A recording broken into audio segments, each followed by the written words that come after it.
Yep, says I'm live. Someone here. How y'all? Howdy. Howdy, howdy. You know what? Let's move this a bit. Howdy, howdy. All right, here I am. Muting that. There's audio, there's video. It's the Nazarite bringing you Hebrew lore from days of yore. It is Thursday, 10 a.m. here in Israel. It's the last work day. I might work tomorrow a bit, but I still wanted, even though I was in the middle of work, I wanted to put in a bit of time because I love doing this. I simply love doing this, and it's so much fun to engage with you good people. So, one person here. Hello, one person. Hi there. Hello. Hi. All right. Hey, Deb Coffee is here. All right. So, first of all, and before anything, shout out to the people who gave last time. So, who did we have? We had Yehovah's Sling, Bibi Netanyahu. I'm assuming it wasn't the actual Prime Minister of Israel. Max, Silly Sinner, Rockstar, and Hermeneutics, and Haley, who gave money. God willing, it will go to charity. I don't think I got through the threshold this time, but it's only been a couple of weeks. I mean, this month, maybe next month, and I'll be able to start doing this. So, I don't know. Also, hey, FDF is here as well. Hey, FDF. I just got off of work, LOL. Well, good for you, man. Good for you. How was work? How are the doggies doing? Also, incidentally, why is it only dogs? Or is it animal? I think you mentioned it's only dogs, or is it other mammals as well? I think you said it was only dogs. And if so, why is it only dogs? I'm curious. Stop stealing Americans' money. Well, first of all, I am American, so I'm not stealing people's money. Second of all, if you have a problem with American-Israel relations, and I wouldn't fault you if you do, by all means, write to your congressman, write to your senator, write to your president, and tell him to knock it off. You're being a bad president, bad senator, bad congressman. But in all seriousness, as I've said many times before, definitely I am an America First type of person. As far as Americans are concerned, it should definitely be America First. You wouldn't invest in some sort of a foreign asset or ally with all the crap going on in America now. I think, would make it a priority to have your own population and your own civilization where you are locally be at a better place before you would invest all of the money that they're investing in other places in the world. But I have a very narrow view of things. I have no wide view of the geopolitical whatevers. Okay. Dev Coffee says, we rescued a mama dog and her 6 puppies from an abandoned warehouse. Oh, one of the pups had frozen to death, but we managed to save the rest. Wow. Wow, wow. Why would I write to Jews, says FDF. Well, definitely not all senators and not all... Oh, wait, my earbuds? Am I on the... Yeah, I think the earbuds are on. Hang on, let me check. Yes, I think so. Hey, Risky from Indonesia, how you doing? So I don't think that all of the congressmen and all of the senators are are Jews. But if they are American Jews, and that makes them very, very different, does it not? I would think. How are you doing in Indonesia, Risky? How are you? How's your day been? How's your week been going? So as for stealing Americans' money, I think that it's America who is giving that money to Israel. So I'm not going to say if it's right or wrong. I definitely, as I said, I'm definitely America First for Americans. I think that's obvious. But for whatever reason, they decide to invest in Israel, whether be it the military, be it the industry, I don't know. Thoughts on Messianic Jews, says Oliver. Well, I've had dialogues with Messianic Jews. I've had study sessions with Messianic Jews. I understand those who think that he was Messiah. I even understand those who think that he would be making like a second coming and a comeback in this body and that body. I don't agree with those who say that he is a God incarnate, right? So I actually don't know if most or any Messianic Jews simply believe that he is Messiah and is poised to make a comeback, or that he is truly a God incarnate, a God in flesh. That is where I draw the line. Because even if you do claim that he was Messiah, or a potential Messiah, even if you do claim that there was a resurrection, all of that has precedence in the Hebrew Bible. So I'm willing to go along with it up to the point of he rose, he ascended, and he's like part of God. right? Being a part of God is something that is a no-no according to the Hebrew faith. There is no God in the flesh. There is no God incarnate. Being a Messiah is okay. Resurrecting is okay, right? Ascending is okay. All of that has precedence in the Hebrew Bible. But being a God in a human body, God in flesh, really, truly, that has no precedent. Hey, Frizzle is here. Zionists are the parasite of this world. Interesting how we are such a small amount of people, and yet people attribute all of the woes of the world to us. Wouldn't you think that it was greater swaths of the population who would be in charge of the blood-sucking element, of being, of the parasitic element of the world? How could it be? Now, I'm not saying it's outside the realm of possibility. I'm saying, right, imagine the heart. The heart is as big as my fist, right? And yet it keeps the whole body going, basically. So I see how you could technically, hypothetically say that a small amount of people could do a lot of damage. Just like if this one small organ stopped pumping blood, I would drop dead. And yet, still in the course of history, I'm saying, no, I don't think it's these Zionists, that 0.something% of the population that are the bloodsuckers of the world. I'm thinking it's others. I'm thinking it's a culmination of different peoples and, but hey, feel free to think whatever you want to think. John Connor says, the statistic is false, just like all the fake low crime stats across the nation. Which one are you talking about? Which statistic are you talking about? What, you don't believe that Jews are 0.1 or 0.2% of the population, or is it 0.02? Why does God ask Jews to steal from Egypt? I'm thinking it's severance pay for all of the unpaid slavery that they underwent, Mari GZ. Oliver says, well, it's mostly both on interpretations. I'm a Christian, but I do have a Messianic Jewish friend that sees him as God. Well, see, that's exactly where I would draw the line. And it's like, okay, all of those things, like I said, they have precedence in the Hebrew Bible, but being a God incarnate has no precedence in the Hebrew Bible. Moses also warns the people of Israel of this at the revelation at Sinai, and afterwards, right, there was a voice, a revelation of a voice, but not of an image, right? And Harav Nazir, the Nazarite rabbi, David Cohen, he speaks of the phonetic Hebrew logic, not the visual Hebrew logic. What's the best sauce for chicken tenders, says Dan One. Well, I'm a vegan, so I have no idea. I haven't eaten chicken in a very long time.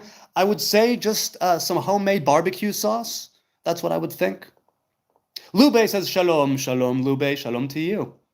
Dancing Israelis, says John Connor. I still don't know what that means. And I ask people to enlighten me because I'm ignorant, and they just won't do it.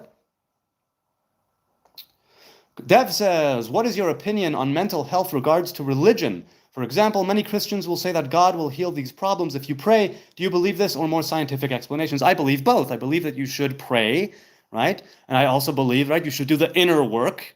And if need be, if necessary, you should also seek professional help, physical and mental alike, right? If you have an ailment of the physical nature, maybe you should pray and maybe you should work on yourself and also seek medical advice, medical assistance from a healthcare professional, mainstream, alternative, whatever it is, but sometimes you need help on the outside. There's a Hebrew phrase, a prisoner does not free himself from his prison, meaning sometimes you need some outside intervention, right? That's not to say that both cannot coincide, but you do both at the same time, and that way it makes it that much, there's much more of an opportunity, a vessel, right, for healing to come into the picture. Baruch atah Adonai Eloheinu melech haolam, she'akol niyeh b'dvaro. Still a bit too hot, but it's okay. It's 10:10 a.m. I had coffee a couple of hours ago, so I'm having only hot water with lemon right now. Maori says, a small group of people rule over the majority. That's general knowledge. You can't deny that. Yes, that's not what I'm saying. What I'm saying is that this is not ruling. He says this is blood-sucking. He says this is parasitic behavior, where I go, and you know what, let's grant that proposition. Let's say that the Jews control the world, the Jews control the media, the Jews control industry, the Jews control blah, blah, blah, blah, blah. Why are the Jews in so much trouble then if the Jews control everything? You would think we wouldn't be so persecuted. You would think that we would not have gotten kicked out of 109 or so countries, I'm told, over the years. And yet all of that happened, and we are still being persecuted, and libels are still being slung at us. and, everything going on with the state of Israel, the people of Israel in the Holy Land.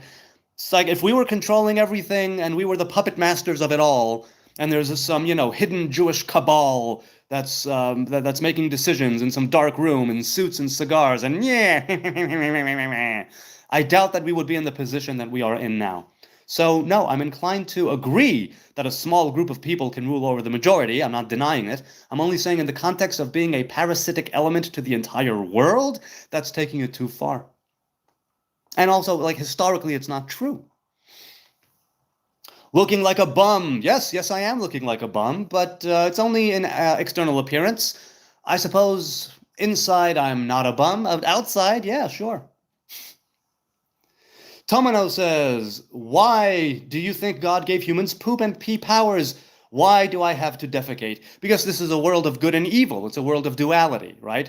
So you take in nourishment, you take in drink, you take in food, and it's separated, right? Digestion starts in the mouth with saliva and the teeth starting to break it down. And then it goes into the stomach where you have all the different acids and things that enzymes that do their work there.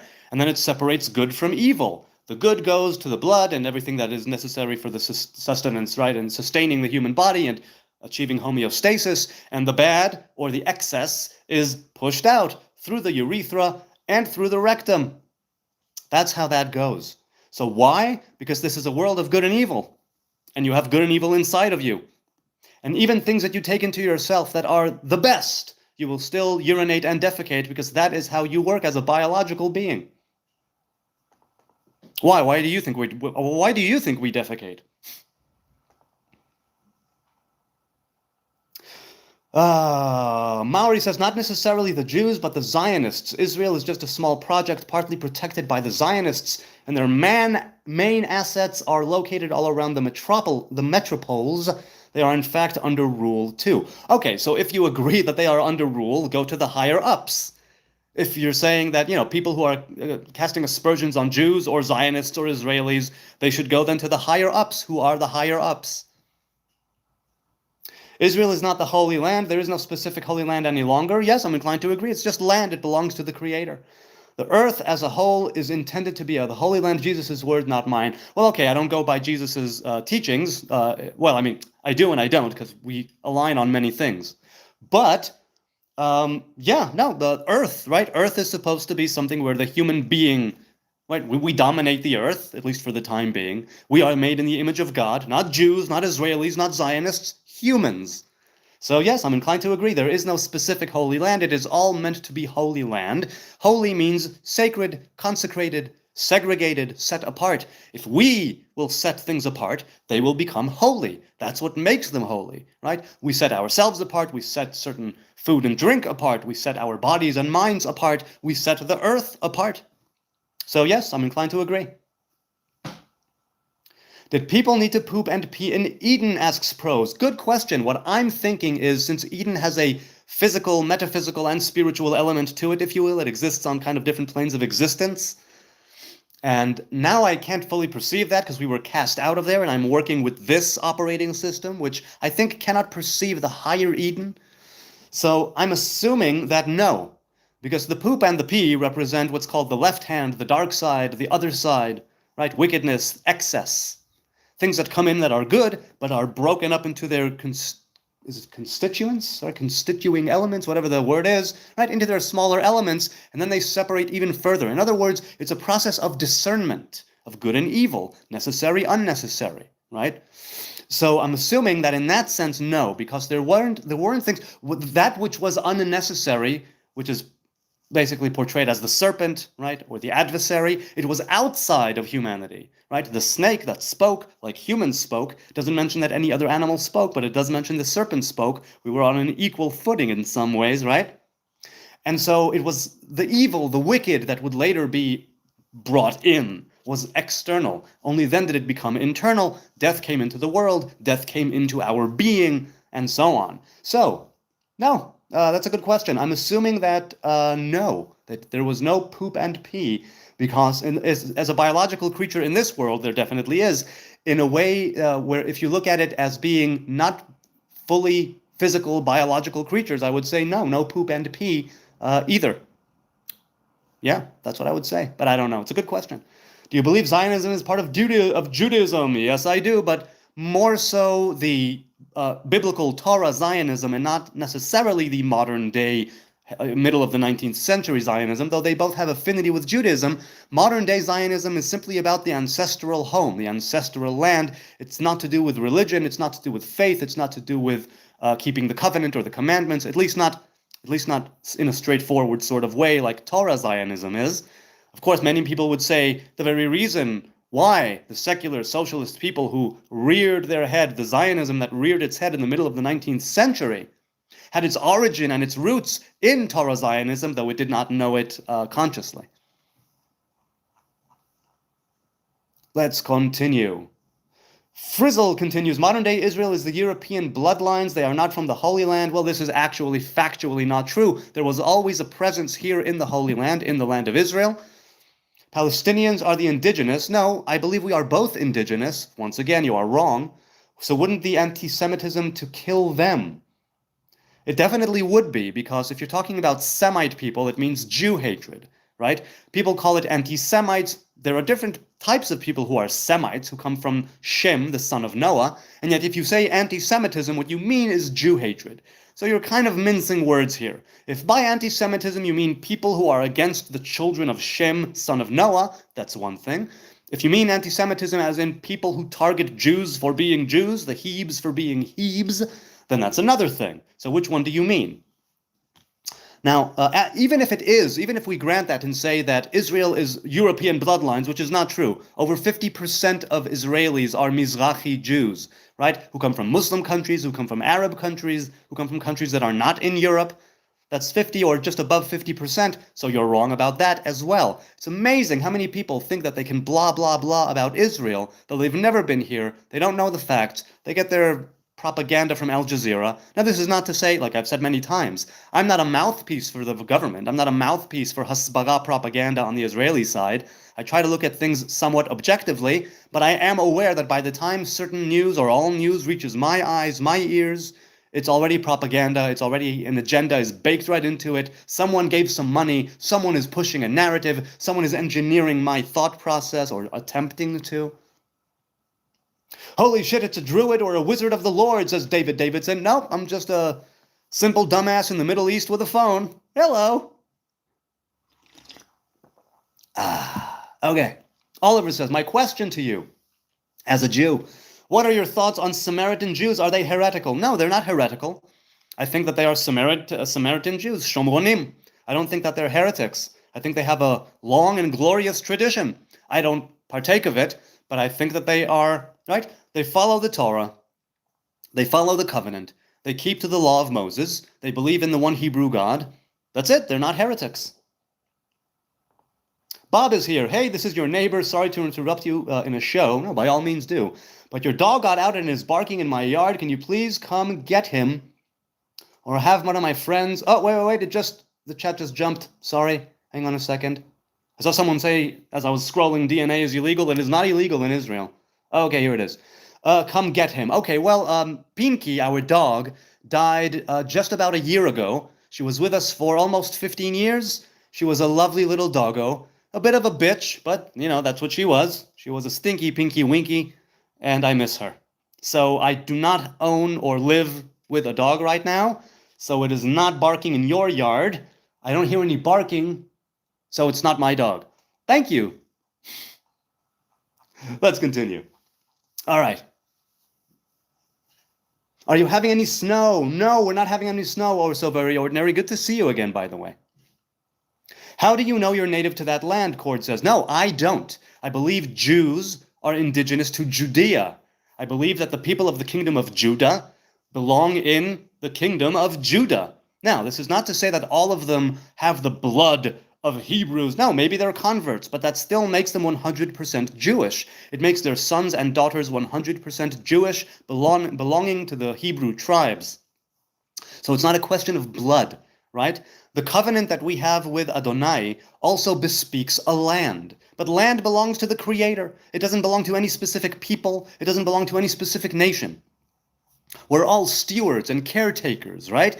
And if we are in this land, and we are right now with our neighbors, hopefully to live in peace, and if we turn away from God and forsake the covenant and go against the word, right, then we will be kicked out again. That's simply how it goes. It says so in the Torah, and it's happened many times. So how do I know that I'm native? I know that I'm native because I'm a Hebrew man and I'm in the land of the Hebrews, trying to follow the word of of the Torah and the God of the Hebrews. That's what that means. If you're asking how do I know that I'm native, I have a tradition in my family that goes back a long, long time. I still don't trust it. I still don't say I am 100% sure that I am of this tribe and of this family, of this clan. No. I say I have a tradition that I'm of this tribe, of this family, of this clan, right? And we originated here in this land.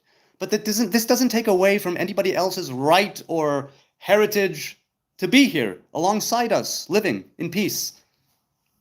No way, I found a Jew, says T.Y. Mayberry. Yeah, you did. How do you feel? Okay. History has been changed, says Brandon. Well, maybe you were talking about something else before. I'm not sure. Difference between Hebrew and Jewish, says Standman. Well, Jewish means of the kingdom of Judah or the tribe of Judah, and it basically is a narrowing, right? Jews are the remnants of the kingdom of Judah. Most people didn't make the return from Babylon, right? And most people didn't come back from the exile of Edom, of Rome, let's say. So those were the Jews. Those are the Jews, right? We all had the kingdom of Judah, which was only 2.5 tribes. It was Judah, Benjamin, and parts of Levi. And the 10 tribes were exiled by the king of Assyria and were lost, or so they say, right? And so Hebrew represents all of the tribes. Hebrew represents all of the people of Israel, not necessarily Jews. So Jews is kind of limiting, and people use that in order to say people of the book, people who are Hebrews, but I use the term Hebrew specifically with intent because I like the wider connotation of the word and its different interpretations. Are you the new prophet of Elohim? No, I'm not a prophet by any means. I don't deny prophecy is something we are all meant to attain. God will pour his spirit upon all flesh eventually. And so I, as an individual, am seeking prophecy in my own small way, but I am not a prophet. No, definitely not a prophet. Hey, Sneezer is here. How you doing, Sneezer? Sneezer has some wild ideas, and I don't mean that like negatively or pejoratively, things that go way over my head. Always. Almost always. Hebrew, more like he brew his coffee with shrooms. I have done shrooms. I'm a fan, but only, again, respect the substance. Set and setting are paramount. I say this every time. Treat the shrooms with respect. Follow your destiny says, hey chat, many Jews never left, ever, so you don't believe that they're real? LMAO. Yes, it's true. There are families who can either with a family tree or tradition say, yes, we've always been in the Holy Land, we've always been in the land of Israel, we've always been in this region, whatever name it had, whatever conqueror was here, be it the Muslims, right, the Christian Crusaders, the Ottoman Empire, always. Now, most of Israel did go through exile, but our origins are here. We were kicked into Europe, we were kicked into Asia, we were kicked out into Africa, we were kicked into all the different Muslim countries in the Middle East, and we are flocking back to this land, right? We're flocking back to this land, and this is the way it is. It doesn't mean that we need to kick people out, but we will fight a defensive war, and we are fighting a defensive war. Okay, let's continue. A Jew here enjoying your thinking and contact, Print. Hey, Print, how you doing, Print? Do you think the burning bush was seen on shrooms? No, I believe that if there was any substance involved, right, that Moses worked on himself to such a degree, right, and he was pious, right, and he was a good man, and he worked on himself, and he elevated himself and his potential, and he reached that higher self, that regardless of any substance that was used, he was able to perceive that burning bush according to where he was spiritually. Now, if you are going to use a substance, I don't think any kind of substance, organic or man-made, I don't think any type of substance is a replacement for actual true work. Do the work. Work on yourself, right? And then, should you decide to supplement a psychedelic experience with a substance, by all means do. But I don't think that, no, I think that Moses literally saw that with his eyes. If there was any DMT or, shrooms or herb involved, could be. Very well could be. I have no idea. Does the Jewish people believe Jesus was a prophet? No, Jews in general don't believe Jesus was a prophet. I believe he was a potential prophet. I can't say for sure. And I know that the New Testament certainly does push this when they sort of anchor things that are going on with, oh, and for fulfilling the prophecy as it was written in da da da da da, whatever it is, they sort of anchor the story in previous prophecy. But I didn't see Jesus as an individual fulfilling certain prophecies, the people of Israel at large at the time, maybe. But no, I don't think he was necessarily a prophet. He was definitely a potential prophet, but then he died. So that's it. Seth asks, can outsiders with no religion, barring, come to Israel and be prosperous? I think that they can. It depends. Is it a working visa? Is it a student visa? Is it, in what capacity are you showing up? Right? I know that Jews have a sort of broad right of return. I believe people who are indigenous, and this includes those who are not Jews as well, should also have something of a right of return, and I believe there should be discernment, but I don't know enough about the ins and outs of immigrating to Israel in order to answer the question actually. Hammer says, LOL, grown-ass folks believing and worshiping a pedophile, what the fuck? I'm not sure who you're talking about. Different people claim that different people are pedophiles, so I have no idea what you mean. DMT is very powerful, says Sed or Ked. I've never tried it. I've never tried it. Standman says, isn't Hebrew Judaism basically based on the New Testament of the Bible? Yes, it is the Hebrew Bible. We base it on the 5 books of Moses. The Hebrew Jewish faith is based in revelation at Sinai and following the commandments of the Torah. That is the basis of it. There was a nationwide revelation. We received commandments in order to perform them. That's what it is. And you don't even have to believe. There's no commandment to have faith and be a believer. You simply need to be a doer. Right? The Hebrew faith is a religion of action. The Hebrew faith is a way of doing, and not necessarily of simply believing. But that's a difference of opinion. That's a difference of opinion there. So it depends who you ask. Vade says, why didn't the Jews go back to Russia since they already have an autonomous region there? First of all, I don't know if they currently have any autonomous regions anywhere in that region. Second of all, the Jews didn't go back to Russia, I'm assuming because of the Iron Curtain and communism cracking down hard, throwing people in the slammer just because they were religious.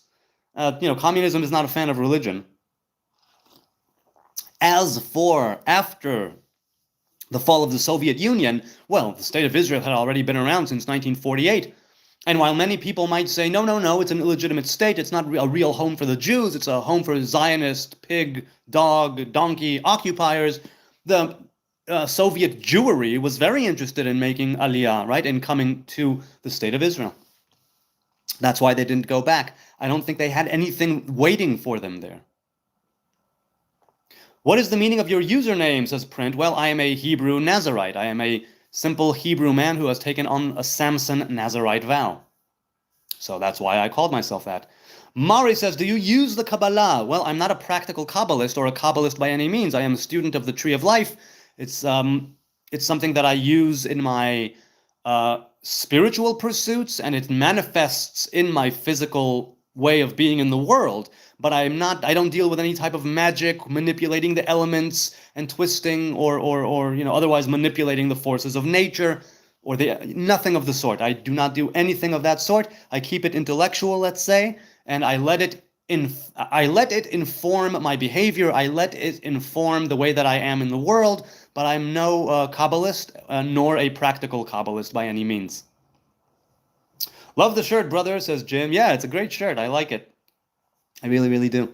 Do you support, says ING, the Israeli government and the idea of Zionism? So I support the Israeli government, but I also think that they do a lot of horrible things that should not be done. I haven't voted in about 20 years because I think politics is a dirty, just a dirty, dirty game, and I don't want a part of it. But I will be voting in the next election simply to change things around. As for the idea of Zionism, yes, I'm a supporter of the idea of Zionism, but I don't think that anything can be done in the name of Zionism just in the name of Zionism, and I condemn the people and the ideas that those people, what would be the word? Well, the things that they do and the ideas that they pass around, for lack of a better term, that they say have their origins in Zionism, but are really hateful and spiteful and supremacist ideas, that I condemn. That I definitely condemn.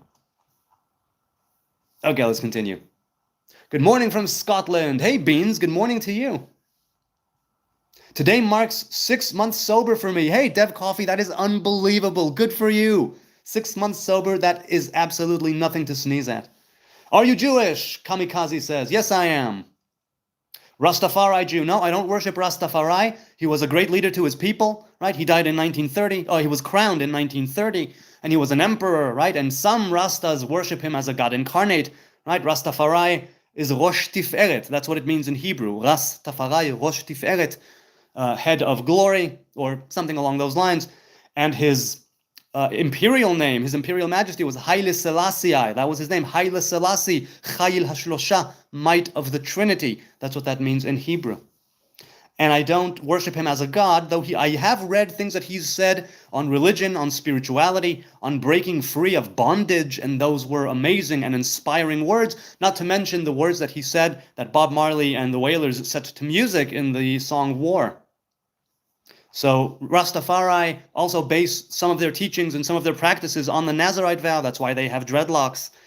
And we have an affinity. I have an affinity with certain Rasta ideas and values, but I myself am not a Rasta. Another crazy Hebrew, Calphurnia says, you're damn right I'm a crazy Hebrew. You're damn right. I wouldn't have it any other way. G.R. Rame Churchill says, hi, how are you doing? I'm doing very, very well. How are you? Today I can remember back in old school days, very different back as kids in 1988, better back then years, but in the year 2025, people crazy in the world. Well, look, nostalgia will always cause you to think, oh, in the old days it was better. No, it wasn't better. Maybe it was behind the scenes. Maybe it was, hidden away. Maybe it was, I don't know. But it wasn't better. There are always psychopaths in the world. There's always negativity in the world. It's now just been pushed a lot more to the foreground, because now it's not that you're just going about your business occasionally hearing a piece of bad news. No, here it's all day, every day, bad news. People trying to control you, tell you what to think, tell you what to wear, tell you what to buy, tell you what to do, how to behave. And in that sense, yeah, it is crazier. I guess you got to discern. You got to live with caution. Definitely you got to live with caution. Are you atheist, says De Jong? No, I'm not atheist, that's for sure. PPV, hey, good to see you. You sound so American, yet you say you live in Jerusalem. What's your story? My parents are from New York. That's the story. They came here. They had the kids here. I was born and raised here. And they were meticulous and they were proper, right, about going about teaching us English. I'm doing the same with my kids. So, because English is an international language, it has opened so many doors and has been such an asset and a benefit to me throughout my entire life. It is a hack. Knowing English is a real hack. So I'm definitely on board with that. And I'm very happy that they taught me English. Silver says, can I ask you something? Why, I believe you just did, but you can ask me something else too. Let's continue.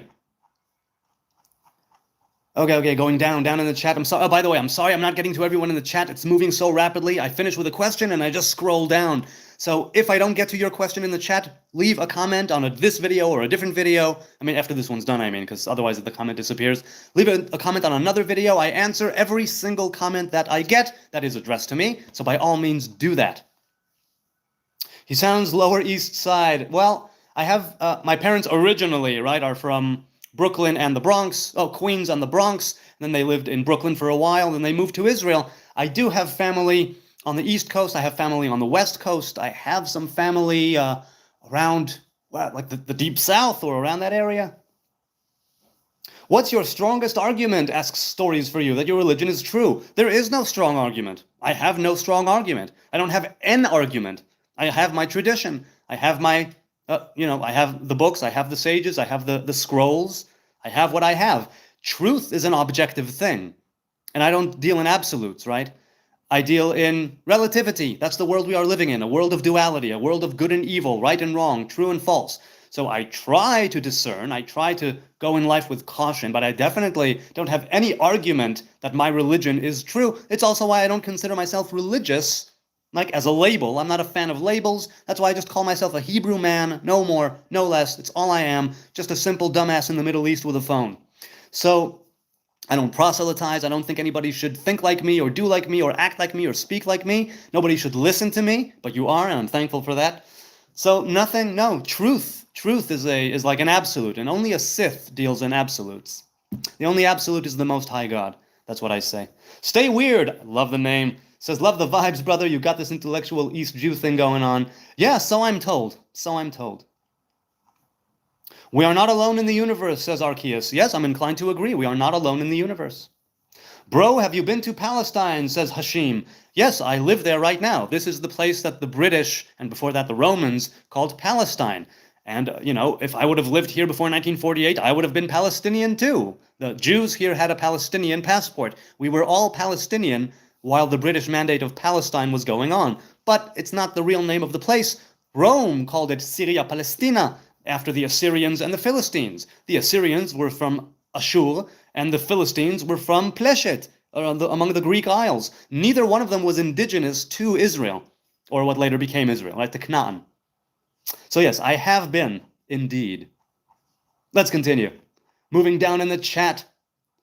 What do you value most, asked Beans, about being part of an Orthodox community? Well, look, I grew up modern Orthodox here in Jerusalem, and I was keeping strict halacha and orthodoxy until my mid-20s, and after that I took a little small step away. Many things that I do regularly are still considered Orthodox practices, but I don't consider myself religious, as I said, just because I don't like the label. And I'm not part of a community, and I'm not raising my kids religious, so they're not going to religious schools, and we don't go to synagogue. I keep it very, very low, I keep it very low-key in that sense, because I didn't want too much outside interference of organized religion, because even though organized religion has a lot of great things about it, I saw a few really terrible things that I said it's not worth it. I would rather do my own thing, despite the danger, in spite of the risk, and it's a very big risk, and it's a very big danger, but I had to. I couldn't ignore what I was seeing, what I was feeling, what I was doing. So the best thing about being, what was it? What do I value most? The camaraderie. Right? What's called the dibuk chaverim, right? The closeness of friendship, the camaraderie, the brotherhood, right? Because you can do with a community and with a congregation what you alone as a flawed individual cannot, right? If you're flawed in one way, another person is great in another way, and you can come together and each complete each other's faults, each pick up each other, right? If you fall down and you're alone, nobody's there to pick you up. But if you fall down and you are surrounded by a group and you're going at it together, and there's a closeness, and there's a camaraderie, and there's a brotherhood, a fellowship. That is an amazing thing. And that's not necessarily just Orthodox community, that's religious communities at large. Once again, there's a downside. A lot of judgment, a lot of division, a lot of holier-than-thou attitudes, a lot of, you do belong, you don't belong, in-group, out-group, the tribal thing. And I'm looking to avoid that, because it's simply not what I feel is right for me right now in life, and hasn't been for a very long time. But definitely, there's a lot to say for Orthodox communities and other communities, even if they're not Orthodox, right? Conservative, Reform. When is the last time you took a shower? 2 days ago. I washed my hair. I shampooed it twice. Conditioner, hair mask. It was lovely. Rupert, that's the last time I showered. When was the last time you showered? Please. You don't have to tell me what you were doing in the shower. But when was the last time you showered? You have mastered the art of gaslighting goys. You don't flex your intellect. You are cunning, says Frizzle. Well, I'm not looking to gaslight goys, nor am I looking to flex any intellect. What intellect? You give me way too much credit. And am I cunning? No, that would be once again you giving me too much credit. Because if I had a cunning intellect to gaslight, then I don't know what I would be doing. Would I be doing this? I don't know. But no, you give me way too much credit, because I'm not trying to gaslight anybody. I'm just speaking my mind, and I'm open to change, right? I'm open to change. By all means, push back, challenge me, fact check me. Don't just spew propaganda. Actual literal facts and probable accurate sources that are not Al Jazeera or the UN, I don't know what.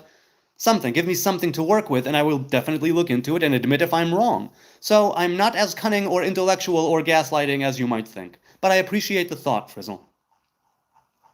Let's continue down in the chat. Best dinner food, app, main dessert. Wow, well, I'm a vegan, so I have no idea. My go-to is falafel with salad and, and hot sauce with tahina and hummus. That's the best food. But I have no idea. Look, you know what? Rice, as far as I'm concerned, rice, chickpeas, lentils, cup of water. But if you're talking about app, main dessert, so the app would be... What would be the app? What would be the app? I don't know. I really don't. It's difficult for me to think. I have a very lazy palate. Even when I wasn't vegan, even when I was just a kosher carnivore, I never really cared about food. I'm not a foodie. I could eat the same thing a long time without getting bored with it. I really do treat it as a source of sustenance. I will very rarely say, ugh, I don't want to eat that. Ugh, that's not good. Really, very rarely will I go, I didn't like that. That was not good. Not in the sense that it didn't taste good, because that's a given, in the sense that, no, I'm bored with it, I don't want to eat it again, let's have this or let's have that. I never get the craving for a certain food. It's like I'm very, very lazy in that sense. So, I don't know. But hey, Apache Trail, what is your best dinner food, app, main dessert? You tell me. You tell me. Moth says, do you feel that the UN is not a credible source of information on Israel? If not, why do you believe that? I believe that it might be. The reason why I don't believe is because, taking into consideration all of the wars and all of the conflicts and all of the despots that have been doing things in the world, the UN has targeted Israel repeatedly in the Security Council, in the Human Rights Councils, and in other sort of councils that I know less about.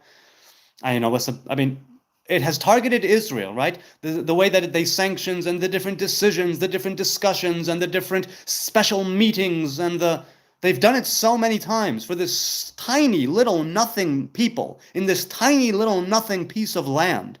The amount of resources, time, energy that they have put in to condemning Israel, when we have done virtually not even close to what other people have done in the same period of time, right? Yemen, Syria, Iran, China, but people don't care about that. If it's no Jews, no news.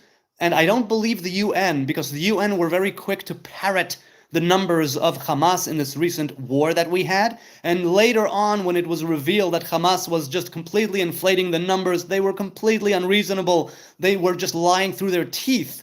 The UN, maybe so many months later, did, oh, you know what? Yeah, right. Yeah, we were wrong.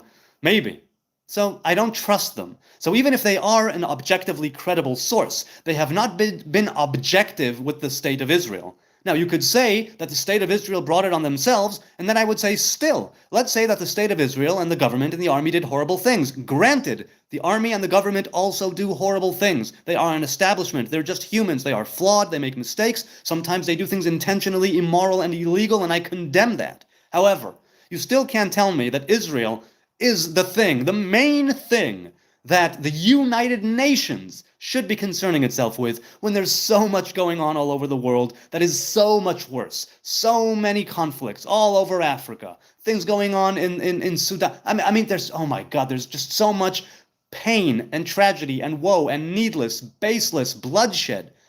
And the UN doesn't say peep. Or if it does, it just says peep, and that's it. Whereas with Israel, every time it's something else, and every time Israel is brought up, and again, and again, and again, more decisions, more sanctions, more meetings. It's like, would you give it a rest? You're clearly targeting the state of Israel. Clearly. That's why I don't trust them. Tahina is amazing, indeed. It really, truly is amazing, and it's really healthy. Chazak ve'ematz. Oh wait, the chat just jumped, so I don't remember. No, not playing the victim. James says playing the victim. No. Not playing the victim. This is actual objective truth, as much as objective truth can be seen. If you look at what Israel has done, compared to what other countries around us and other conflicts, ongoing conflicts, have done, if you look at it statistically by the numbers of combatant to non-combatant and the ratio within this urban warfare that we've been fighting, then you will clearly see that the numbers, A, speak for themselves. B, you will see that the amount of meetings and councils that the UN had pertaining to Israel was disproportionate to like a laughable degree in regards to all of the other conflicts, all of the other people, all of the other nations, all of the other despicable leaders doing things, like I said, in Yemen, in Iran, in Syria, other areas, right? Sudan, Afghanistan as well, if I'm not mistaken. So how do you reconcile that? This is not me playing a victim. This is me bringing facts to the table. If the facts are pointing to Israel being victimized, so be it, but I'm not playing victim. I'm just saying that we are being targeted by the UN. Israel, the state of Israel, is being targeted by the UN. Even if you do say that certain things, Israel should be brought to justice, their government and their military leaders should be brought to justice, fine. Then have the trial. Let truth come to light. Let justice be served. But for the UN to go every single time, Israel, Israel, Israel, Israel, Israel, when so many other things are going on, it loses credibility. It definitely does, in my end. At least on my end. Haji with the, well, I don't know what that emoji is, but it's the flag. That's nice. They cry as they hit you, says Z Hilal. Okay, cool. So what do you expect? Israel is attacked repeatedly. Should we just bend over and spread our butt cheeks and smile? That's not going to happen. Doc says you are not part of the conflict. You are here. Stop simping for a foreign aggressor. What is you are here? I am here in Israel. I have served in the army. How am I not part of the conflict? How am I not part of the conflict? Whataboutism, says Spaz Daly. Which whataboutism? This is not whataboutism. This is actual things going on. This is not what if. This is not what about. I'm spitting facts as I see them. By all means, fact check me. I don't know everything. I'm an ignorant, uneducated, not learned individual. By all means, show me a credible source. I will take it into account. Leave a comment if I miss it in the chat. I want to be enlightened. I do. So tell me, give me a reason to believe, and I will. Okay, let's continue. The UN is full of countries, says oh so very ordinary, which oppress their citizens, including women and minorities. Exactly. And these, right, Iran and China on the UN Security Council, on the Human Rights Council, that is so hypocritical. Right, let's journey back. Before the UN, it was the League of Nations. After World War II, the UN was established, and now it has really seriously lost its way. And you could say that even if it has an origin, a nugget of truth and righteousness and justice in it, it's not really reflecting that when it comes to Israel and its justified war of defense against its enemies. Right? If its enemies put down their arms, we could have peace. If Israel put down its arms, there would be no Israel. Golda Meir, she said it, and she was right. She was definitely right. How do I get a big booby Israeli girlfriend, asks Comrade Jones. Well, step one, what do you consider big booby? Let's put it that way. F cup, H cup, G cup. How do you get one? I really don't know. I got one, but I don't know how you can get one. Sorry. Am Yisrael Chai, says Tony. Indeed, the people of Israel live. Yes, they do. Valley says, you sound America. Well, I am an American citizen living abroad. My parents are American. I was born in Israel, but I speak with a slight American accent, though some people say they can still have a hint, that I still have a hint of an Israeli accent when I talk, but I don't talk like this, right? I talk like an American and not like an Israeli. So it's, some people have actually said I sound a little bit foreign, but they can't place it. I think only one person in my entire life said that I sound from the Middle East. But that was one guy.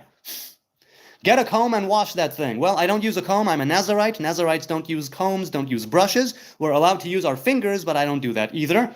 And as for washing that thing, I do. I wash it regularly. Or if you mean the hat, maybe I should wash the hat. I don't know.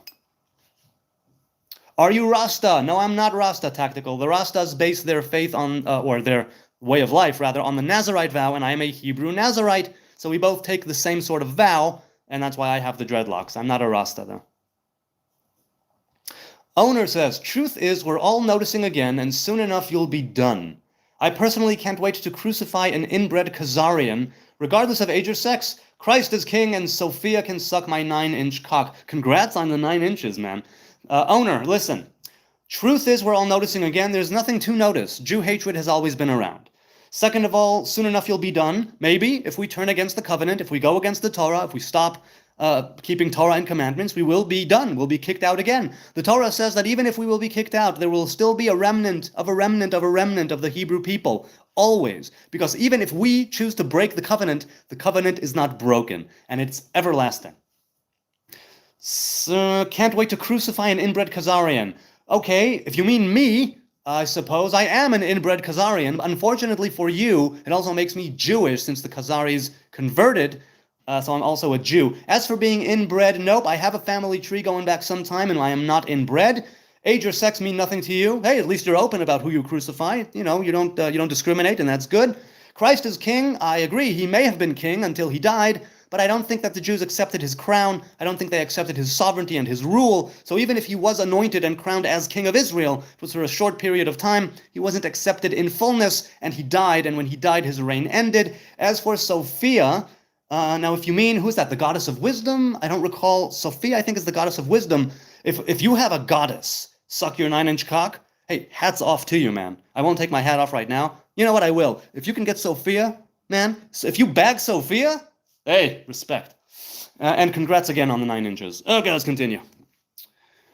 Oh, so much fun live streaming. I love it. I love it. I love it. Okay, tell me what you think of the Talmud, please, says Buk Yereb. Well, the Talmud is a series of discussions.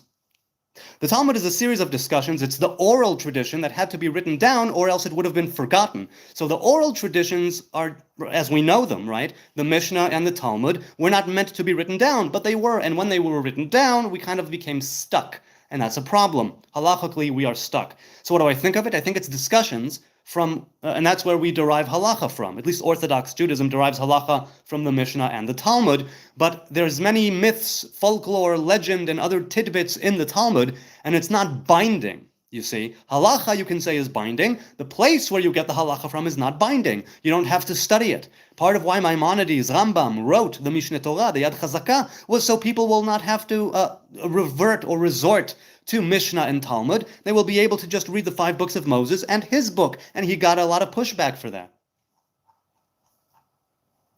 This guy is weird. Oh wait, sorry, it just jumped. You're not Haredi. No, I'm definitely not Haredi. I'm just a regular Hebrew dumbass in the Middle East. That's all I am. I'm sorry. I wanted to read something, but the chat is just jumping so quickly. Nazarites don't consume any kind of form of drug, no medicine. No, they do. There's no prohibition. The prohibitions of the Nazarite are as follows. No grape products, right? No grapes or grape products. That means wine, raisins, wine vinegar, balsamic vinegar, or other type of strong drink that has grapes or wine in it. And no cutting of the hair, no combing of the hair, no brushing of the hair. You can still separate with your fingers, but you don't cut your hair or shave it, or, no razor, no scissors. And if you're a Numbers Nazarite from the Torah, then you don't come next to a dead body, no defilement of death, tum'at met. And if you're a Samson Nazarite, that's me, I took a Samson vow, it is for life, and there's no annulling the vow. You cannot break the vow, or you can break it, but it's not broken. And you can come near dead bodies. And part of the reason why I took the Samson Nazarite vows is because when I took it about 15 years ago, I was still serving in the reserves as a field medic, and so I knew that there was a chance I could be coming next to a dead body. And I don't mean coming next to a dead body, I mean being next to a dead body. Let's make that clear. I mean, I guess I could do both. So, yes. But drugs and medication are definitely allowed. Definitely allowed. Einstein graped children. Well, he graped them, and I don't deal with grapes, so I don't know what to say about that. Are you insane, says Kelly White. Yes, I am. I am a little bit insane. But, Seal, I always bring him up. We're never going to survive unless we get a little crazy. So you got to get a little crazy. You just gotta. Dick says, where you learn English so well? From my parents. Good to see you again, Dick. What do you know of the tunnels of New York? Tony Alt says. I have no idea what the tunnels are. I know that there was something with Chabadniks making tunnels. I have no idea. I don't know. I don't follow the news. I don't know what went on there. I don't know who was involved. I've heard that someone found something to do with Chabad and tunnels in New York. I have no idea what it was. Alex says, how do you reconcile the fact Moses or Abraham wasn't a real historical person? Alex, to me it doesn't matter. What matters is what these people signify, right? It doesn't matter to me if the Torah is real in the historical sense or not. It's a book of lore, it's a book of wisdom, it's not a book of history. It's a book I'm supposed to read and learn something from. It's not a book that says, this happened, and then this happened, and then this happened, and this happened exactly, linearly, as the book says. No, obviously not. You could say that there are historical elements to the 5 books of Moses, yes. How do I reconcile it? I reconcile it with the fact that Abraham represents a certain divine revelation called chesed. Moses represents a certain divine revelation called da'at. The relationship between them, the way in which Abraham gave birth through Sarah and Hagar to Ishmael and Isaac, the way Isaac gave birth to Esau and Jacob, and all of these people represent different divine revelations in the world as they are brought forth in the tree of life, the 10 Sfirot. The entire 5 books of Moses is all names of God, says the Zohar. The entire 5 books of Moses, yes, there's practical elements, historical elements, poetic elements, wise elements, elements of spiritual matters, elements of physical matters, but ultimately it's not a book of history. So even if you can say that there are historical elements in there, I don't take it as a history thing. I don't believe these people actually existed, and I don't believe that they did not exist. It doesn't matter to me whether they existed or not. What matters to me is the question. The question is always, now what? I have these books, I have these scrolls, I have this faith, I have this way, I have these traditions, I have this lineage, I have this wisdom that's been around for thousands of years. Now what? What do I do with it? What do I do with it? Do I throw the baby out with the bathwater because they were not actual historical figures who de facto lived like you and I? Let's say that that's true. Why on earth would I throw out the baby with the bathwater if there's so much that I can discern and learn from how these people comported themselves in the world? Right? So even if you say it's all metaphysical, it's all allegorical, it's all myth and legend and folklore, fairy tales, people pulling it out of their ass.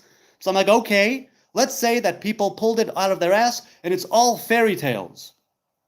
Read what Carl Jung said about fairy tales, right? When you go deep into fairy tales, you're basically dissecting and analyzing your own autonomy, your own anatomy, right? Your own psyche. This is what the Torah and the commandments are supposed to do. You build yourself with Torah and commandments. You understand yourself and your role on this earth as an image of God, right? A human being made in the image of God through the Torah and keeping the commandments. This is what it's about. All right, I saw a super chat came in. Hang on a second.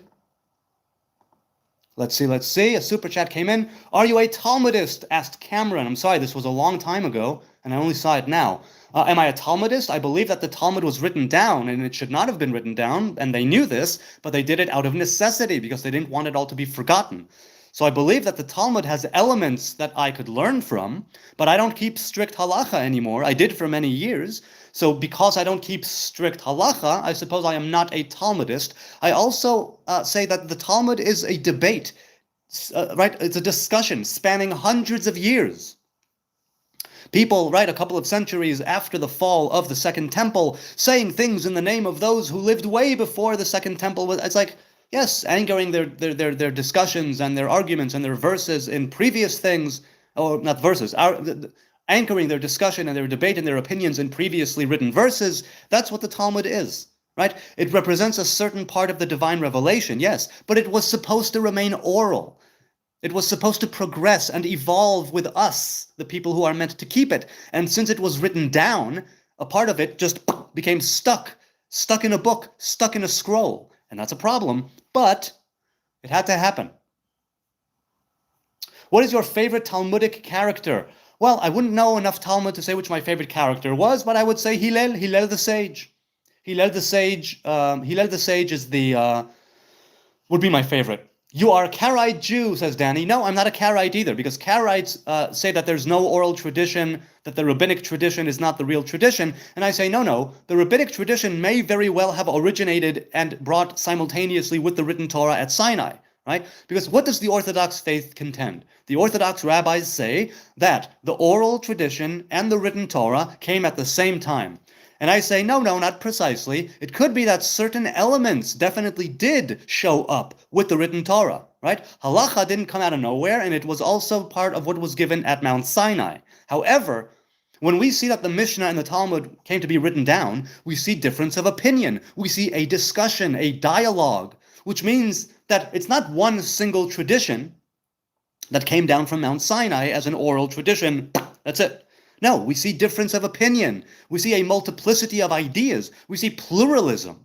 which means that even if things were given at Sinai, it sort of branched out from there. People from different tribes, people from different families, from different clans, people with different parts of the divine revelation with which they are associated and to which they attribute their way, right, and their tradition. It's like, yes, there were differences there. You can say it all originates in Sinai, or you can say that there was like a root that originated in Sinai, a root of oral tradition that was given alongside the written Torah, but from there it also branched out. That is the nature of the oral faith. That is the nature of the oral teachings, that they branch out, and they evolve and progress.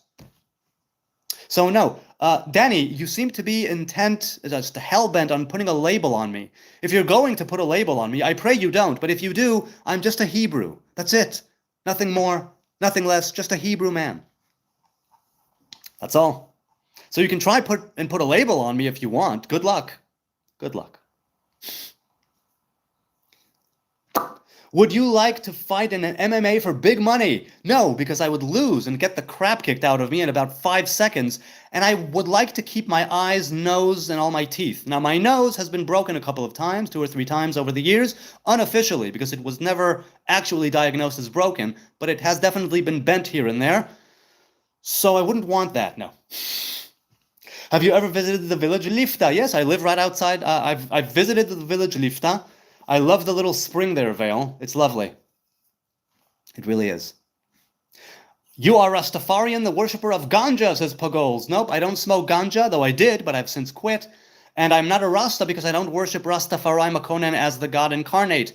But I do think that His Imperial Majesty, Haile Selassie, was a good leader for his people. And I do think that there is an affinity between the Hebrews and the Rastas, because they say that they originate in the union between King Solomon and Queen of Sheba.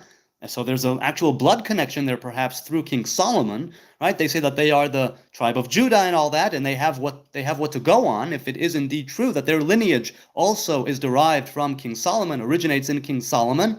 So yeah, there's something there too. Religion is for dummies, says Nentash. Yes, it can be. Religion is for dummies. Religion is for smarties. Religion is for in-betweenies. Religion is for all. However, the question is, how far do you take it? What is it that you do? Will you discern? Do you follow blindly? Are you able to reflect? Can you be critical? And does your religion allow you to be critical? Is there a basis for debate, discussion, building common ground, finding a shared heritage in the spiritual and the physical alike? It depends on the religion. It depends on the doctrine. Do you think that the religions and their myths are collapsing, asks Becca. Well, I think that the collapse of organized religion is something that's ongoing, but I also think that depending on the time and place, the family you're born into, the environment into which you are brought into the world, it matters a great deal. So some places you'll see it skyrocket, and other places you'll see it completely collapse. It really does depend, right? Nature and nurture, that's what we go by, and that's what I go on. So I have no idea. I really don't. Are you Mossad? No, I'm not Mossad. Mossad are people who deal with international espionage. They don't deal with things ongoing in the state of Israel. That's what Shabak, Shin Bet, the army, and the police are for, and the border patrol, right, the border police. But Mossad are specifically for espionage internationally, so I'm not Mossad. What about non-alcoholic beverages like vodka, beer, and absinthe? Do you drink them? No. When I took on my Nazarite vow, I also abstained from all alcohol. It's not part of the vow. I just simply decided to stop with all alcohol because I got everything I needed from it. I experienced the highest highs and the lowest lows of my personal alcohol consumption, right? Incidentally, the highest highs were on the holiday of Purim. The lowest lows was when I was at a Balkan beatbox concert at Independence Park on a Friday, and I passed out, and a cop car had to bring me home. So I experienced the best and the worst, not like objectively the worst, my subjective highs and lows. And when I took on the vow, I decided that's it. I don't need any more alcohol in my life, and I have not taken an alcoholic sip since. So, but Nazarites can drink alcoholic beverages that are non-grape origin, like beer, like pomegranate wine, like blueberry wine, like vodka, and absinthe. You look smelly, no offense. Yes, TA, I do look smelly, but it's all on the outside. I, in fact, smell very, very good. Obviously, there are parts of me that would smell worse than others, but yes. Let's continue. Blueberry wine. Yes, there is such a thing as blueberry wine. Oh, who said that? The chat jumped again. Arrgh. Oh, man. Adrian, oh my OMG, he was in a cop car. Yes, a cop was very nice and he took me home. And before I walked through the threshold and the door into my apartment and I passed out, I said, "Thank you, police officer, for returning me home." And then I walked in and passed out.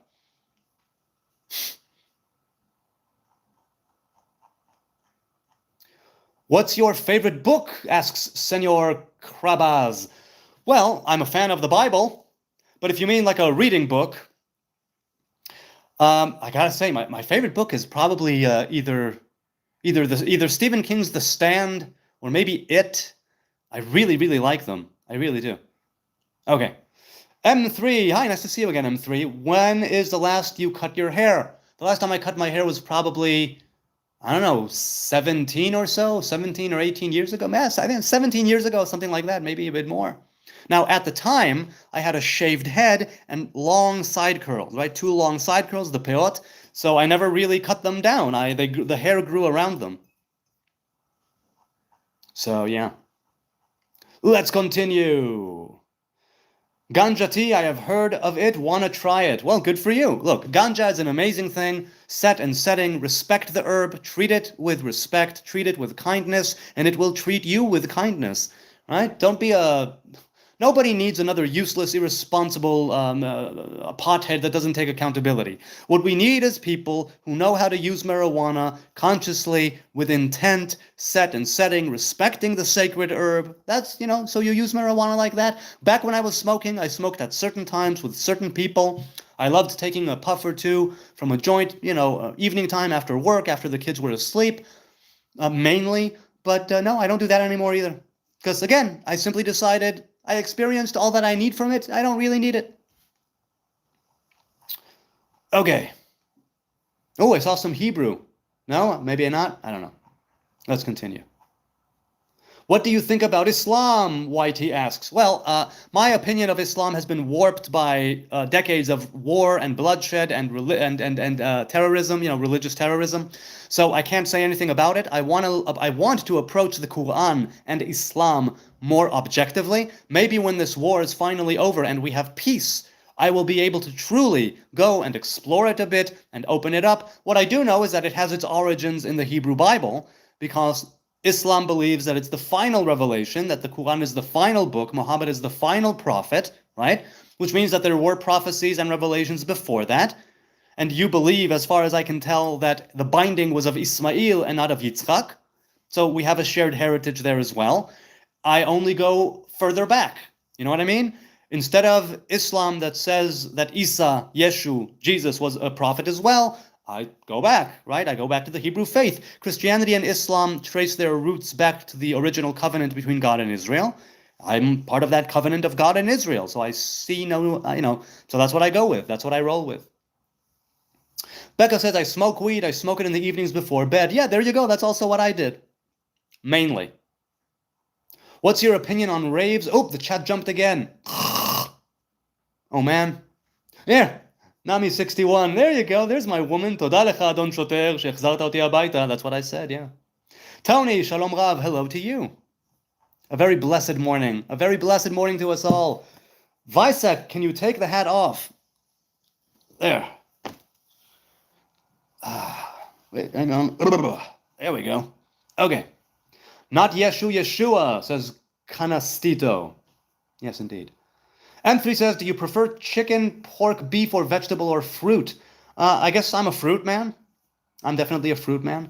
Danny says, Yeshu Mashiach. Okay, maybe until he died, and that's it.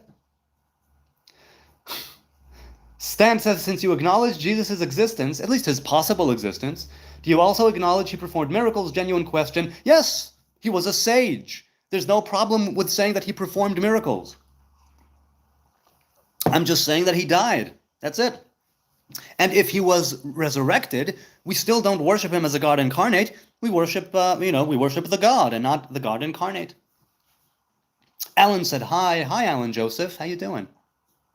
Is Israel an apartheid state, asks Valley. No, it is not. We have many, many Arabs living here side by side. We have Arabs in the police force. We have Arabs in the military. We have Arabs on the Supreme Court. We had an Arab Supreme Court justice who even sent a former Israeli prime minister, a Jew, to jail. So, no, it's not an apartheid state. Now, there are people who say that there is a bias toward Judaism because it's a majority Jewish state. But to say that it is an apartheid state, a racist state, a bigoted state, no, not in the least. Are you a flat earther? Asks Tristan. No, I'm not. I believe the earth is a round-like sphere. Michael says, that's awesome that you are cool with Jesus. I like that. Look, as far as I'm concerned, he was a good guy. A potential sage, a potential king, a potential prophet. But he died, and that's it. That's where I draw the line. And again, once again, even if he was resurrected, like others were, and ascended, like others did, it still doesn't make him a God incarnate. It just makes him somebody who lived and died and, lived again. They are segregated. No, they are not, Valley. There is no segregation. If anything, there is a segregation of the Arab or Muslim population in and of itself because they don't want to intermingle. They choose not to speak Hebrew sometimes. They're encouraged to speak English and not Hebrew. They don't want to mix with the enemy. That's me. And I get that. Sure.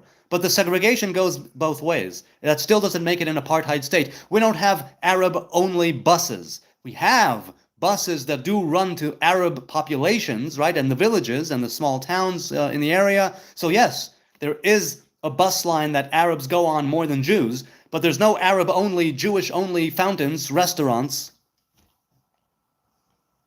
Jokes aside, do you think this conflict will ever end? Yes, it will, Shimon. Music, it will. What kind of music do you play or produce, Shimon? So no, they are not segregated. You are mistaken.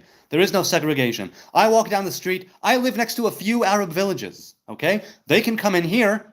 I can go there.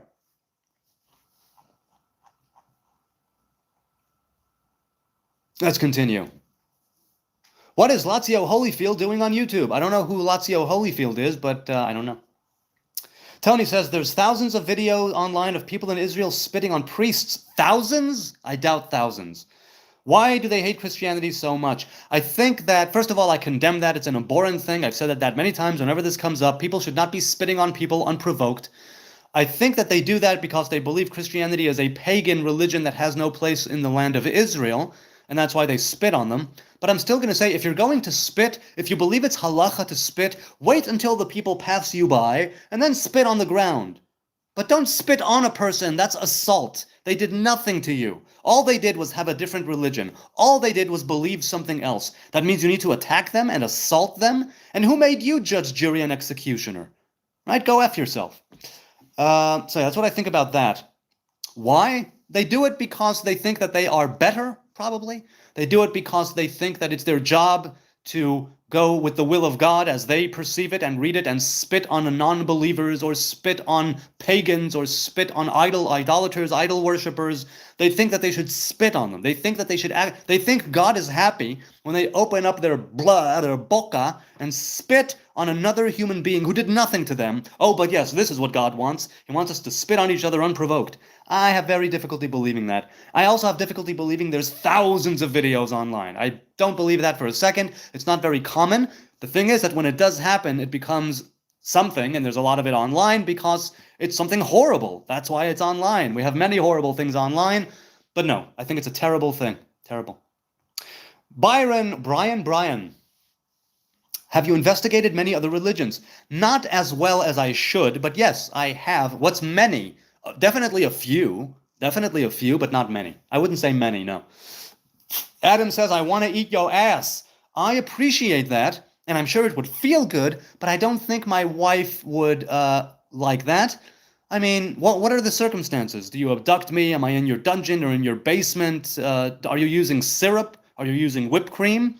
Are you using any kind of trina? How's it going on?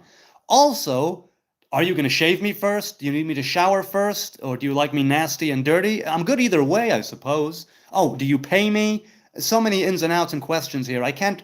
But, Adam, thank you. That makes me feel all warm and fuzzy inside. Speaking of warm and fuzzy, let's continue with the chat. What's the best way to trigger World War again? M3 asks. The best way to trigger another world war, I think, would be if Israel blew up the Al-Aqsa and Omar mosques. That would definitely trigger something. But I have no idea.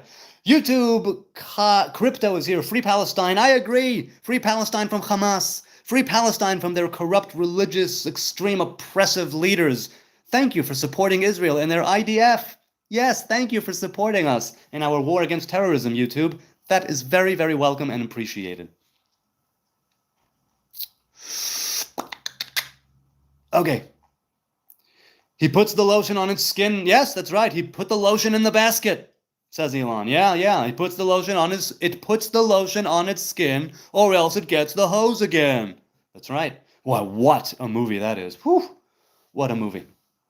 What came first, the chicken or the egg, says Sean. I am inclined to think that it was the chicken, in the sense of that the chicken was a sort of mutation from an earlier bird, and then that later laid an egg, which became the first egg-hatched chicken. But I'm inclined to think it was the chicken, because in the course of evolution, right, birds, we know, came from dinosaurs.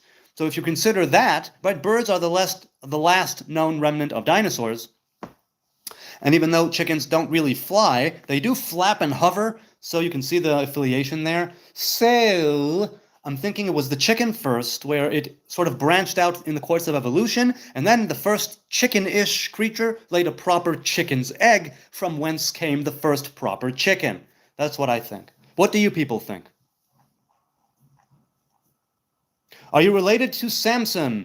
I don't think so, because Samson had a mother from the tribe of Judah and a father from the tribe of Dan. I am of the tribe of Levi, so we are related in the sense that we are both Hebrews, but we are not related tribally. That's what I would think. Why do you suck dick of America, says YouTube. Well, that's a good question. I think I can't answer that. I've never sucked an American dick. However, I'm not ruling it out, and if I would, it would be because I am so attracted that I could not keep away. And my wife would simply have to make her peace with that.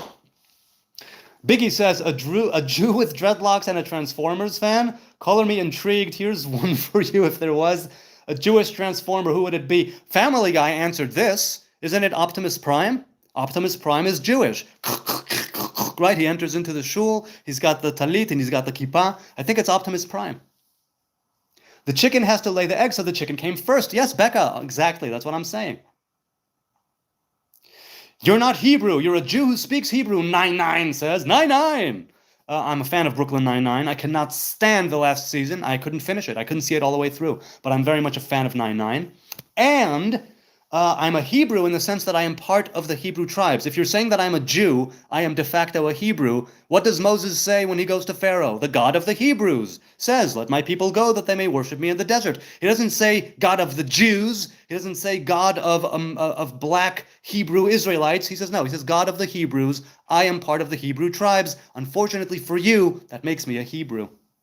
Your hair is disgusting along with your teeth and skull, says XS. Yes, I agree. I am a disgusting, horrible, horrifying specimen of a human being. However, I am doing the best with my genetic makeup. I can't control how my skull looks. I can control how my teeth look. Well, they're crooked, but that's been since childhood. I try to keep them clean. I floss. I use a good toothpaste. I get my teeth cleaned every 6 months by the hygienist, so I am on track with it.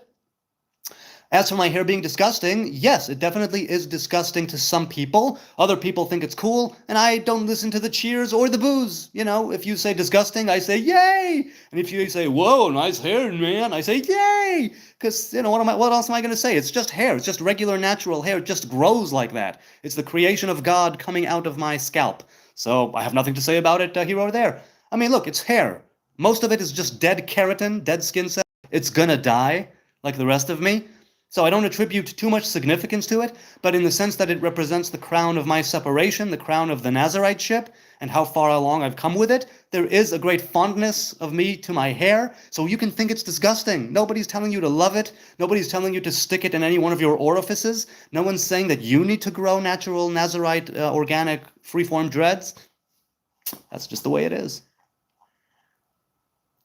You remind me of the Accursed Farms guy. I don't know who the Accursed Farms guy is, Glazed. Glazed Shades. All right. Did you do Aliyah? Nope. Born and raised in Israel, I am a Tzabar, a Sabra HRS. Chad says, whenever I smoke too much, Icky sticky, my hair gets all climbed up too. Well, look, do you smoke so much that you forget to clean your hair? Because that's what would cause that to happen. Why do you grow your hair? Says M3. Because it's the Nazarite vow. The Nazarites are commanded to grow their hair wild. Cut the hair, says Stanley. Nope, once again, can't do it. I took a vow for life. So yeah. You read too much books, says Yo Mama. Oh yeah, well Yo Mama reads so much books, she's very knowledgeable and well read. Take that. The locks are at the place of intuition chakra. Yes, the crown of the head. That's where the locks are. Is Israel as bad as it is shown by the world or the media? Says Visak. Probably not. A lot of biases going on. So I'm inclined to say no, it's not as bad. I think you should take a look at travel vloggers who visit here and maybe go by what they say in the sense if they are objective. Whitey says, in World War I, World War II, there's no participation of Islam. Then why you thought that? Terrorism is somehow related to Islam. Because I grew up with terrorists wanting to kill me. All the time.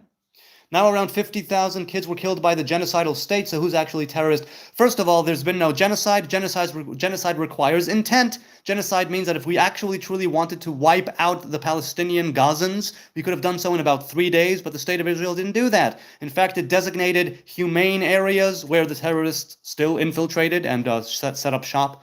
So there's no genocide. The genociders are indeed the terrorist groups and the Arab Muslim leaders around who want to destroy us, annihilate us, eradicate us, slaughter our throats, drive us into the sea, and basically make the state and the people of Israel no more. So it's not genocidal.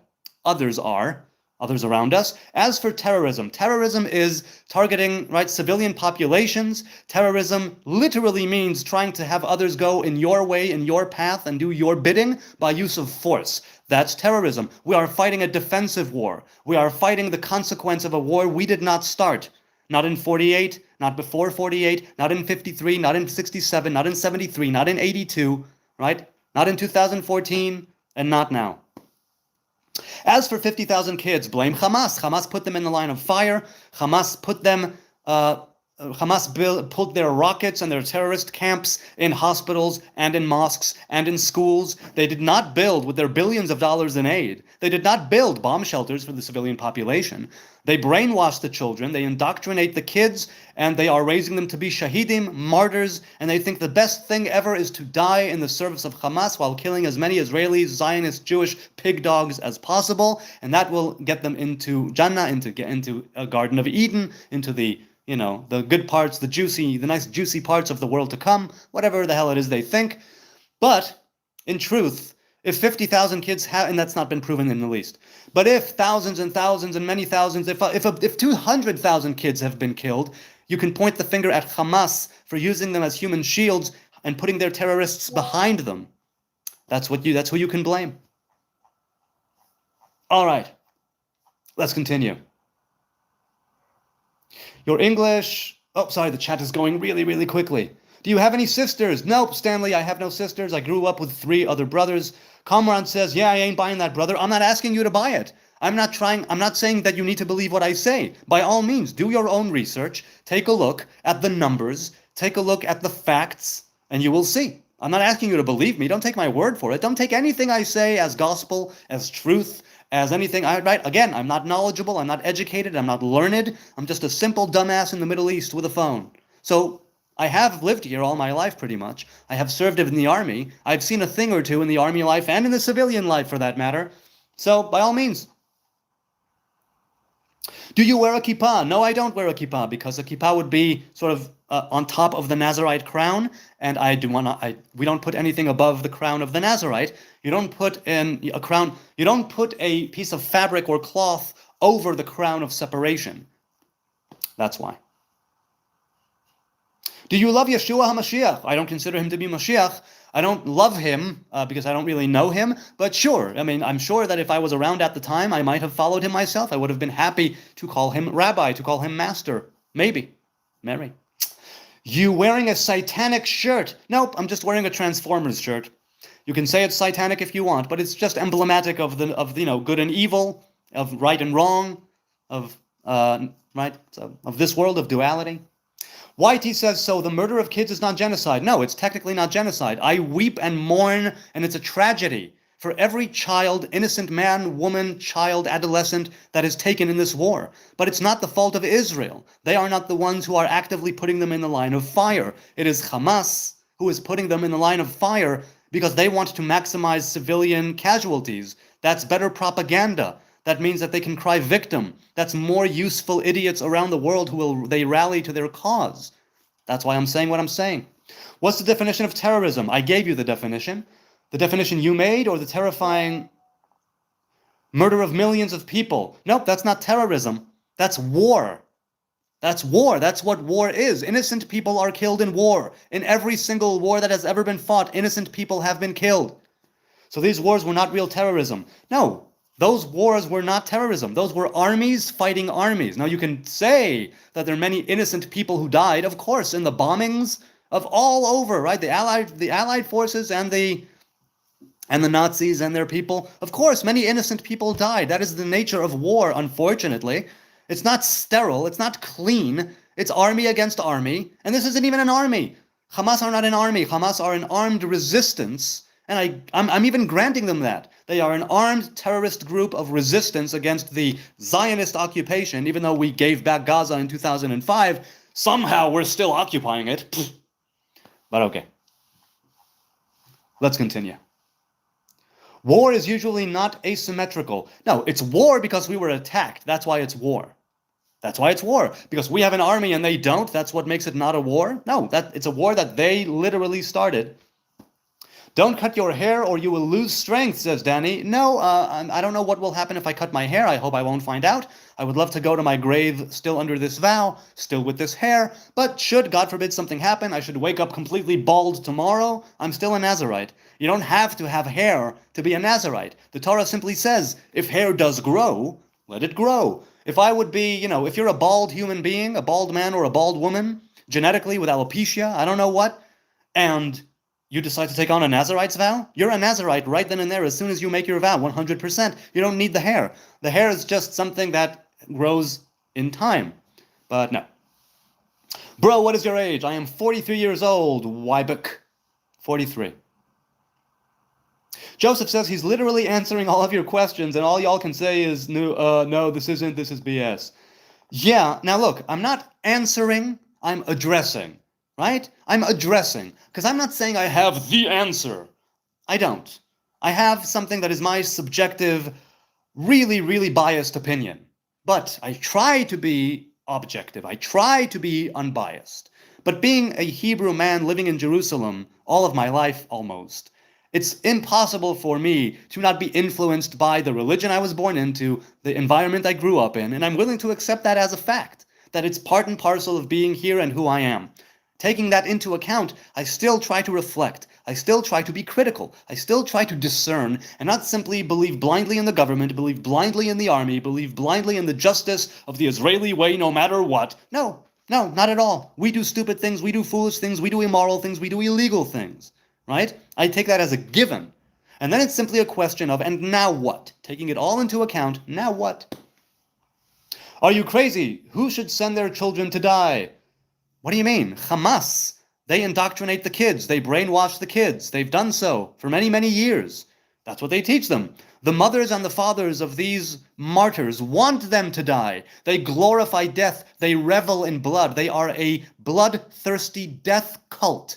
That's what Hamas is. Fatah, Hezbollah, Al-Aqsa Brigade. That's what this is. They believe truly and honestly that it is the will of Allah. It is their God's will that they should be taken in battle, fighting for the cause, fighting a holy, righteous war of jihad. So you could say jihad has many interpretations. Well, very well. In this case, it means holy war against the non-believers, holy war against the people of the book, holy war against those who live here, because it used to be Muslim territory, which means that it's always Muslim territory. And that's it. So convert or die. Convert or die. That's what they're saying. Is it the will of Moses to be greedy and gross? Killdozer says. Greedy, no. Gross, maybe. Maybe. It doesn't say don't be gross. So it doesn't, I mean, I'm thinking a little column A, a little column B. And speaking of the will of Moses, what do you mean, will of Moses? I'm not sure what you mean. Roger says this man is speaking the damn truth. Again, truth is subjective. I'm not saying I'm speaking the truth, but this is the way that I see things. Once again, feel free to challenge me. Feel free to push back, but fact check me properly. Give proper sources. Leave a comment if I don't get to it in the chat. I want to expand my horizons here. It's part of why I'm doing this, right? Iron sharpens iron. That's what I'm doing here. You're not just the tiny bit prejudiced. Of course I am, Jeff, but I'm willing to take that into account and say, push back against it. Because if I am prejudiced, expose my hypocrisy. Please, expose where I'm prejudiced. Tell me where I am wrong, and then I won't be. Tell me how I am ignorant, and then I won't be. Okay. Let's continue. Have you spoken to Hassanabi? He's pretty jacked. I don't know who Hassanabi is, but I don't debate. I'm not a debater because I'm not looking to persuade anyone. I'm not looking to shift anyone's opinion or position on anything ever, ever. The only people who I try to instruct and educate in this world, and even that's with a bit of, is my kids. That's it. That's it. So I have no idea. Blaspheming, you will have to answer for all your words one day to the Lord, Jason says. Yes, I will. I will definitely have to answer for all of my blasphemy, all of my heresy, all of my transgression, all of my wrongdoing, all of my wicked nastiness. I definitely will. The question is, what do I do until then? I'm still drawing breath. I'm a walking, talking, breathing, living human being. I still have a job to do. It could be, and this is what I'm hoping for, in the course of my life, through keeping to the Torah, carrying out the commandments, cleaving to the Hebrew covenant, I will be able to raise myself up and elevate my body and my mind and my spirit and my life force and my soul to such a degree that all of the things that I did, all the transgressions, all the wickedness, all the malevolent crap that I've pulled over the years will be lifted out of me and elevated along with me. So it's not even that it's not even taken out of the equation. No, it will become actual merits and benefits and assets to me. But it means that I need to return to the Torah daily, all the time. It means I need to keep an open line of communication with the Most High God daily, all the time. As for blaspheming, I will have to answer, definitely I will. Definitely I will. For sure. Do you support Third Temple? I mean, I support it if it's a Third Temple of peace and love and brotherhood among all mankind. That's what I support. I don't think it's a must. I think that we can transcend the temple, transcend the priesthood, transcend ritual worship of blood, of vegetation, of water and wine. We can transcend that. None of that existed in Eden. In Eden, we had us, the human body, the human spirit, the human soul. That is the image of God. That is the temple of God. Right? Like it says, that they should make a temple for me, and I will dwell in them. Not in it, in them. So you can bypass the temple, if you will, and transcend it. But I support it in the sense that I support it in the sense that I want it to be a vegan temple where everybody can come and worship in love and in brotherhood together as a unified humankind. I would love that. Do you completely ignore the New Testament? I ignore it as a faith. I don't ignore it as a book. I've read it once. I loved the gospel. I didn't like anything else because then I could see it veering away from Torah, right? All of the Acts and all of the letters and Revelation, and that was totally going off the road of Torah. But I loved the gospel. I thought that was really cool. What's your view on circumcision of the heart, says Chizkiah Nehemiah? I believe that it's carried out through keeping the Torah and its commandments. That's how you circumcise your heart. It's submitting to the will of God as you perceive it, because there's just you. But you need to cleanse the lens through which you view the world. You need to be able to soften your neck so it won't be so stiff. You need to soften your heart and open it up so you'll be able to see where to circumcise and what to cut off, if you will, metaphorically. So that all comes into being with humility. Humility is the key to all positive traits. Humility is the absolute key to all good personality attributes. Humility is the key to all wealth and happiness, physical, material, spiritual alike. Right? Because humility is knowing and giving things their proper time and place. Humility is knowing where you come from, where you're going, and what it is that you're doing. That's what humility is. That's what it leads into. So circumcision of the heart, for me, starts with humility, and I think it's a very good thing. However, I think that for the Hebrew man, it's through Torah and commandments, and for others, I have no idea. I really don't. Well, have you read the Quran? No hate, just a question, says Yanil. Yanil? No, I haven't read it because I want to approach it from a clean and objective and purer point of view, and I can't right now with all of this war and bloodshed going on. I don't understand whose side you are taking, says Gamer Lover. I don't take any sides. I take no sides. I'm on the side, ideally, of peace, justice, truth, and righteousness. And if there are times when it's the Palestinian living in Gaza who does a good deed, I'm on his side. I'm on the side of him that does the good deed. If it's an Israeli Jew, Orthodox Jew that does a bad deed, I'm not on the side of the part of him that does the bad deed. I am on the side of good. I try to be on the side of good. I don't generalize, usually, because that's very difficult. I try to take things on an individual case-by-case basis, which is why, for instance, when people holler at me, hey, how do you feel about LGBTQYZ+, I go, I don't believe in such a thing as an LGBTQYZ+. Give me a case, a scenario, and I'll address it.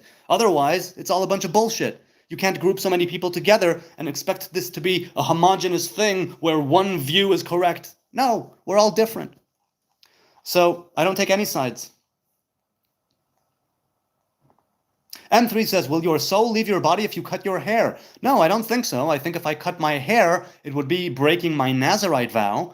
But the vow still exists in the sense that I will still be a Nazarite because I took a Samson vow, and that's for life. Regular Nazarites who take it for a set period of time, when their time is fulfilled and the vow is done, they need, until they bring the offerings to the temple, they're still under the restrictions and prohibitions of the vow, even if their time is up. Meaning, anybody who takes the Nazarite vow who is Orthodox, let's say, now, who's a Jew, must take it for life. Because even if they say, I will be a Nazarite for 30 days, once the 30 days are up, they have nowhere to bring their offerings to, meaning that they can't actually end the vow and make it complete. So they are still under the vow all of the days of the separation until they bring their offerings.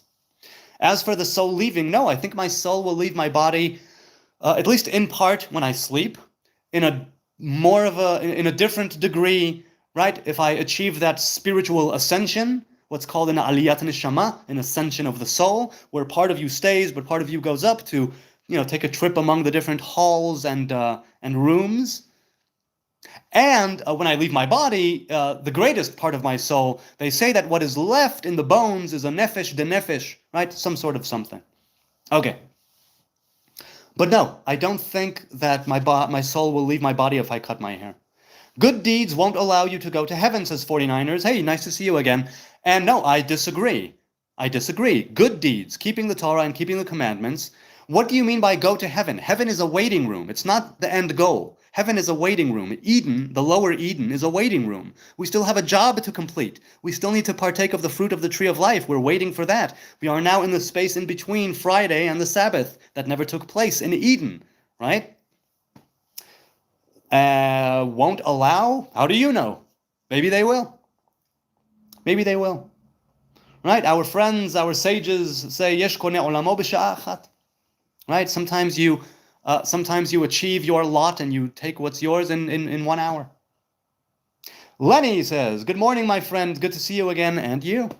How are you doing today? I'm doing very well. I'm going to say goodbye soon, I think, but right now I'm still going strong. There seems some strong views coming your way on the stream today, on every stream, really. Hopefully they listen fully, not what they chose to. Well, listen, here's the thing. We all have our preconceived notions. We all seek that confirmation bias. We all come with ideas and with believies that we truly, truly want to keep. And some of them are the very underpinning of our identity and who we perceive ourselves to be, and all of the stories that we tell ourselves about who we are and what we're doing in this world. People don't like it when you pull any rug, let alone a big one, from underneath them. It undermines so many things and it shatters their worldview sometimes, and they can't do that.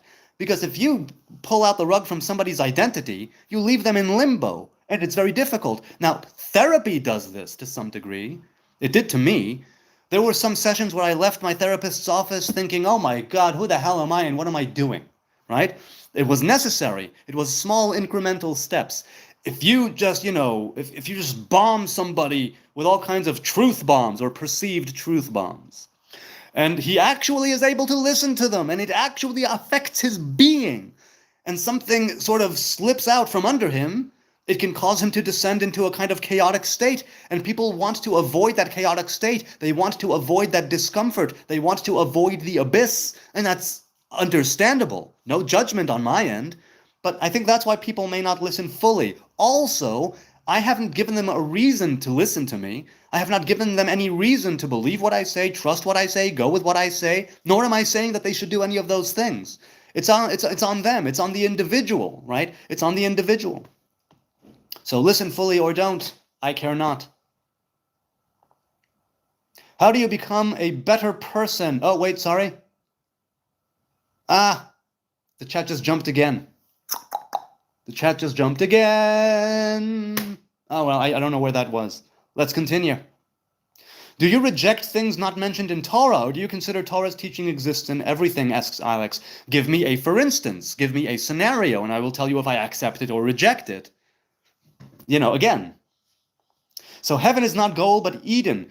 No, Eden is not the goal either. Eden is only the end of phase 1. We have partaking of the fruit of the tree of life. Right now, we have a duality, life and death. But once we partake of the fruit of the tree of life, which was put under guard but never forbidden, not before we were cast out and not after we were cast out, it was just put under guard. Once we are able to get our act together and we arrive back at the gates, right, and we go to that path leading to the tree of life, the guards will become guides, right? The flaming sword, the turning flaming sword, and the cherubs, the kuvim. So that's supposed to guard the path of the tree of life. And we will arrive back there, and we will walk that path again together, united in our humanity, as we were once again, as we were back then in Eden. We will do it once again. And once we partake of the fruit of the tree of life, the duality is good and evil, right? 2 trees in there, right? The knowledge of good and evil, that's a duality. Tree of life, a singularity. We are now living in a reality of duality and multiplicity. Life as opposed to death, death as opposed to life.